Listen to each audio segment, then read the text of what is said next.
This lesson is going to be on using Grep.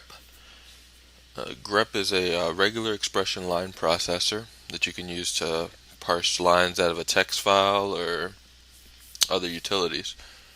Let's go ahead and start by creating a test file in our home directory.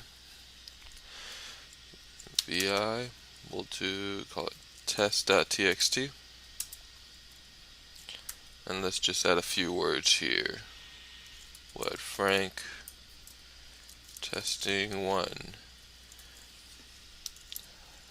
hello world, test, and 1, 2, 3, testing. Alright, let's go ahead and save and exit this. And let's start with a basic example of Grep. Now by default, Grep is a case-sensitive search. So if we did Grep space, let's say we were looking for the word test within the file test.txt, we would type it as follows, and we would press enter. You'll see no results would return. Now, usually, if a word was there, it would give you every line that contained that word test. Let's try with the -I flag, which will search case insensitively. And you'll see it found 3 lines. Each of these lines contained the word test. Test is within testing, test, and testing. And you'll see that it's case insensitive search. Let's go ahead and try test like this without the case insensitive flag so you can see. Now you can use single quotes or double quotes. Usually single quotes are better when you're trying to process data. Now also you can use regular expression with Grep. Let's go over a little bit about the different meta characters. You have the caret, the dot, the asterisk, and the period. Now each of these, there's also many more, but I'm just going to give you a general breakdown. The caret will give you a way to tell you, does the string start with this letter? The dot means any character. The asterisk means 0 or more times, if the character happens to be in there 0 or more times. And the question mark is 1 or more times. Now you also have the $sign that we will be using that will determine if the string ends with whatever string we provided. So let's go ahead and try. First, let's see the contents of the file. And let's say we wanted to find the string that starts with the word or the numbers 1, 2, 3.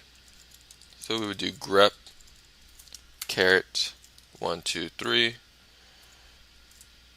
close the single quote, and we do on the file name. And you'll see it return the one file. Let's say we just change this out with world from our line that has hello world. You'll see that it returns nothing since we have no lines that actually begin with the word world. Now if we wanted to do a test to see what line ends with the file with the name world, we would just use the $sign symbol, and you'll see it returns you the line hello world. Another flag that you can use is the -V flag. Now this will return any option, so let's go ahead and try it. Let's say we wanted to return every line that does not contain the word test. So grep -V inverted, and let's do the I and test off of test.txt. And you'll see it return Frank and hello world. 2 lines, case insensitively.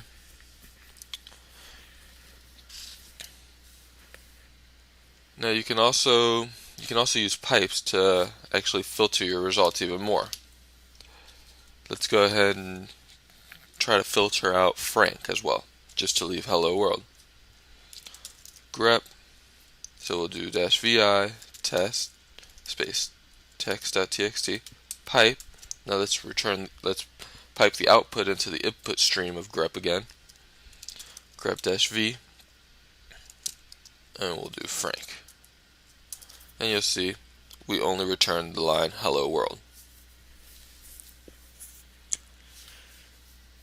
Now let's go ahead and create a few more files. Let's copy the test file to test2.txt, and let's do the test3.txt. Now we have 3 different test files. So let's say we wanted to search throughout all of those files for the word frank. Grep,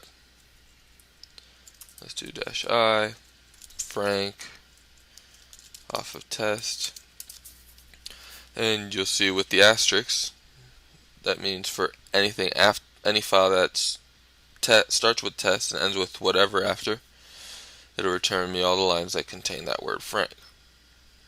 So test2 had 1 line, test3 had 1 line, and test had 1 line. Now let's say I just wanted to return the file name, sorry.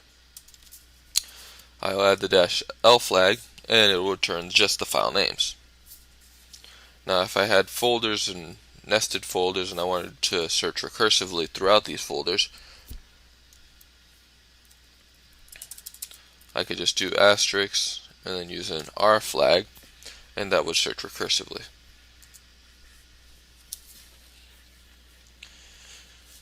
Another flag that you can use when using grep is if, let's say, you wanted to see 2 lines above the file or 1 line above, not above the file, but above your search string.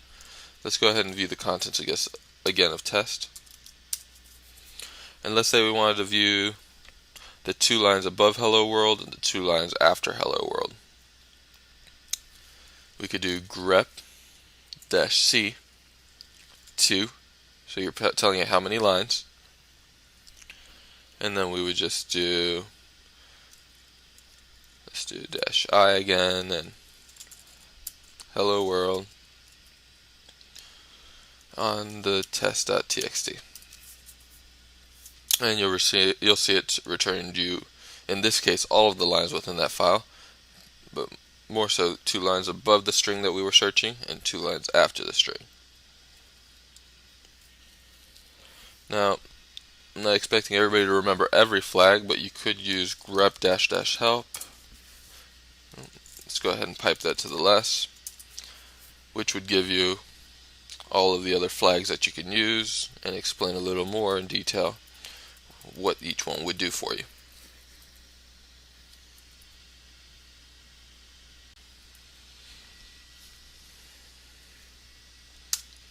Now, before we wrap it up, let's talk a little bit more about the regular expression part of the search.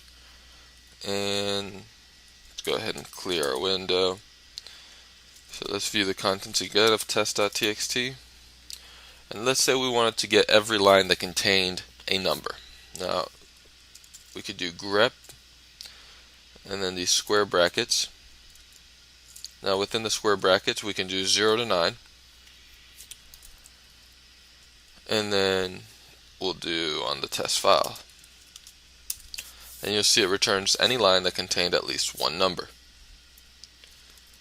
Now if we wanted to do, now we could use the dot for any character and the asterisk for 0 or more characters of these numbers that we passed it. So it'll be any line that contains a number and everything after that number must be numbers. And we could say it starts with a number. You'll see it return 1, 2, 3, and it had 0 or more numbers after that 1.